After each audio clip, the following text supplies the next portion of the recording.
দেখো, নৌকা ও স্রোত থেকে খুবই গুরুত্বপূর্ণ একটি প্রশ্ন। তো প্রশ্নটিতে কি বলছে না, বলছে যে স্থির জলে একটি নৌকার গতিবেগ 15 কিমি/ঘন্টা এবং স্রোতের গতিবেগ 3 কিমি/ঘন্টা। নৌকাটি 12 মিনিটে স্রোতের অনুকূলে কত দূরত্ব অতিক্রম করবে সেটা আমাদের বলতে হবে। এখানে 4টে অপশন দেওয়া আছে, তোমরা দেখতে পাচ্ছ। তো দেখো, নৌকা এবং স্রোতের যে অঙ্কগুলো সেখানে আমরা বারবার আমি তোমাদের বলেছি যে স্রোতের অনুকূলে বেগ বলতে বোঝায় যে নৌকা প্লাস স্রোত দুটো মিলিয়ে বেগটা, ঠিক আছে, আপেক্ষিক বেগটা। তো দেখো, এখানে যেহেতু নৌকার বেগ হচ্ছে 15 কিমি/ঘন্টা এবং স্রোতের গতিবেগ 3 কিমি/ঘন্টা, তার মানে স্রোতের অনুকূলে নৌকার বেগটা কত হবে না, 15 + 3 মানে হচ্ছে 18 কিমি/ঘন্টা। এই 18 কিমি/ঘন্টা মানে কি বলছে, তার মানে নৌকাটা কিন্তু 60 মিনিটে যাচ্ছে হচ্ছে 18 কিমি।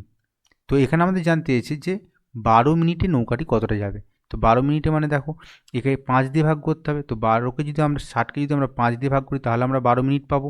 তো তাহলে এখানেও আমাদের কি হবে, 18কে আমরা 5 দিয়ে ভাগ করলে যেটা পাবো সেটা আমাদের উত্তর।